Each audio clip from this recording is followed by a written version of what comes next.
All right, we are about to give Zach the easiest 25 yards that a golfer can gain, okay? He has two main issues in his golf swing.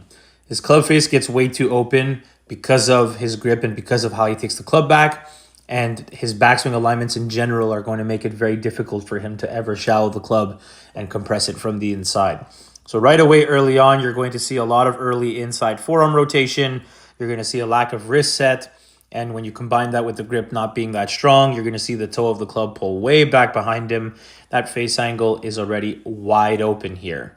Now, he's going to compound that problem by, as he pulls his club back, it's a very upper body dominant motion. Yes, he has a lot of hand depth here, but he's got a very little amount of hip turn.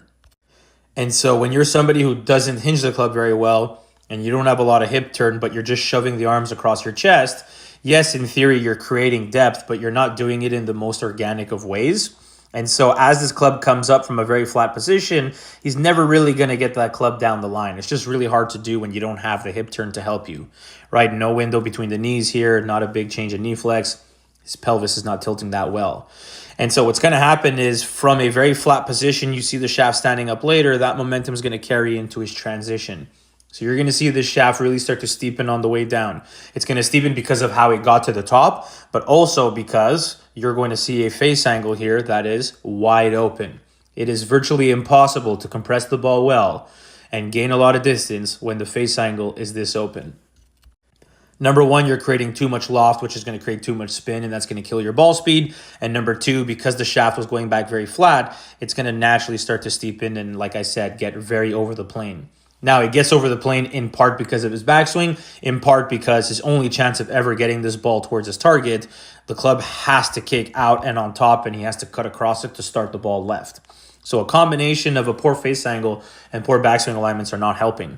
So a really easy fix in this situation to avoid this type of downswing that you see really starts with getting him to load into his hips well enough.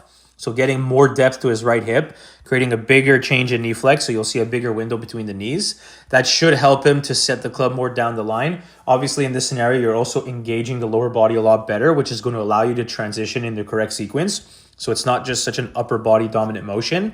And we need to strengthen that grip and clean up the takeaway tendencies so that obviously when the club face gets a lot stronger, he doesn't need to cut across it and he can start to compress it.